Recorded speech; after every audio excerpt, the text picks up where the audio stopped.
Yo, what's going on, boys? Another TP bang yesterday, except a little bit of a twist. One contract actually got slipped as stop loss, but the other one ran to TP. Quite an interesting trade, but figured it's still one that we'll go over as a trade recap here. So have it up here on my chart. This is silver, and pretty self-explanatory here. Bearish order flow, literally bearish order flow. I mean, you can't make this up any cleaner than this. So we're only looking for sells. We're not looking for buys. And again, my entry model is probably one of the easiest entry models that are out there right now. It's literally just trending markets. You want to find an internal level of liquidity, and you want to see price take that internal level of liquidity and then keep trending down. Because as we're trending, we need to constantly take opposing liquidity in the opposing direction. That's how the markets work. So we just take advantage of that, except on an internal level on the 5-minute time frame. So yeah, silver trade here. We have a supply zone right here. We have this little tiny level of liquidity. It's not much liquidity, but it's internal. It's internal liquidity. It's small liquidity. It's a nice supply zone, and it's a great reaction, and it's bearish order flow. Okay. And I tell my Discord there's a couple things we want to look out for as well, and those weren't really an issue on this trade. So pretty much green light to take this trade. This was a fine trade to take. I entered this trade break of candle here, and took this trade for about a 1 to 2. Stop loss was slightly above this wick, so it was right around this point in time, probably right around here. Now every chart varies, right? This is on the FXCM chart. The actual futures chart, this wick was a little bit lower, stuff like that, right?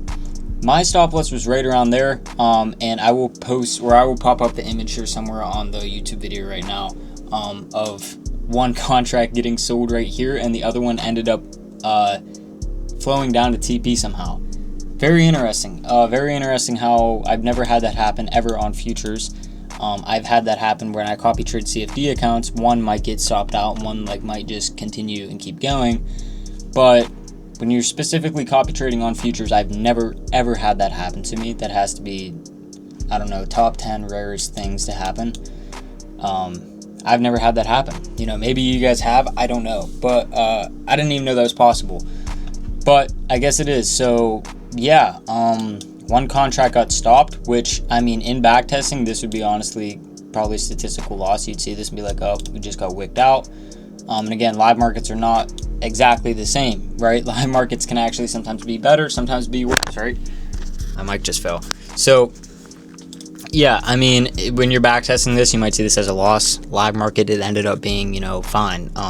You know, one contract did get stopped out, one contract ran down. So I ended this trade in a slight profit. But that's it. That's the trade breakdown, guys. So again, this is liquidity right here.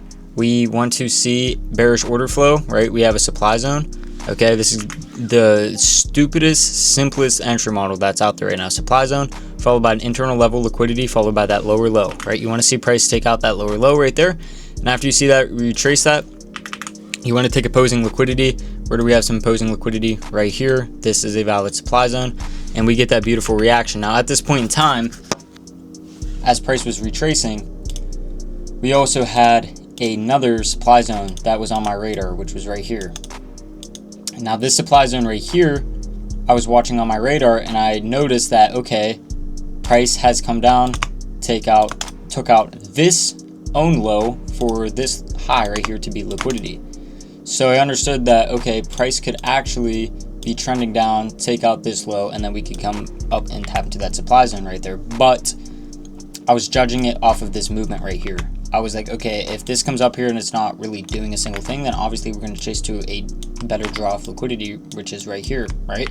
But we didn't. We had that beautiful reaction, lots of volume. We did that one clean sweep. Next candle open, we just started dumping instantly, very fast.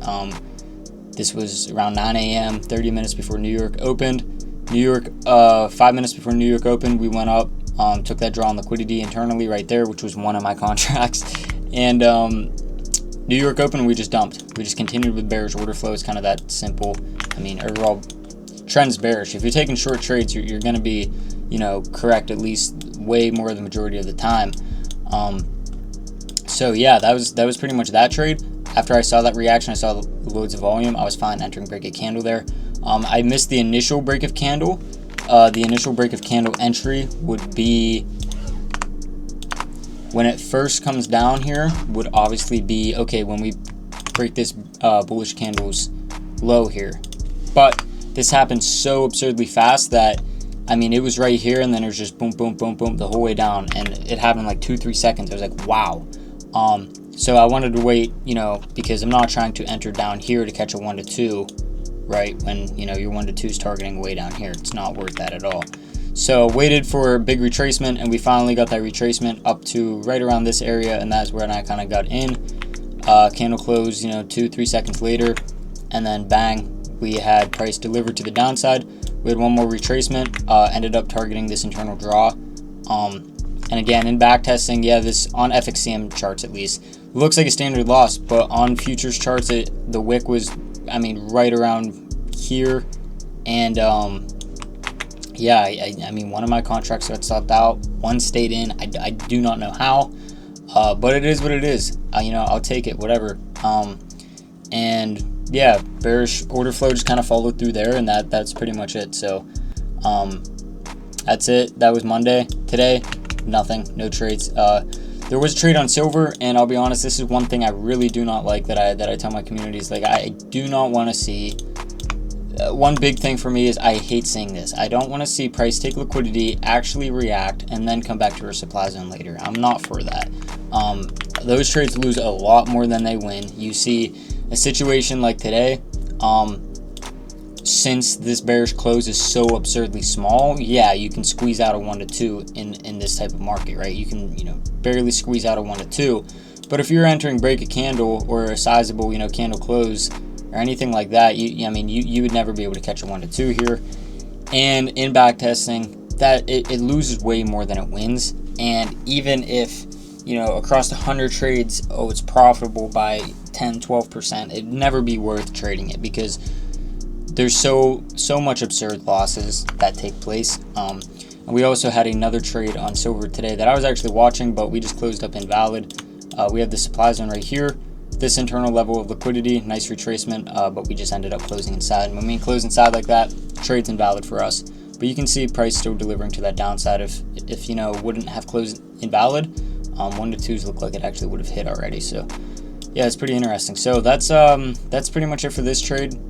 Pretty big candle, I won't lie, massive candle, but at the same time, the order flow is just absolutely beautiful. I mean, you can't make this up. It's absolutely beautiful. You're just trading in trend. Sometimes having bigger candles like that, oh my god. I would say 30. It's news. Wow. Sometimes having big candles like that isn't all that bad, because you have a lot of volume, and it's kind of showing you more proof that, okay, there's lots and loads of volume right here. There's a lot of, you know, a lot of selling pressure.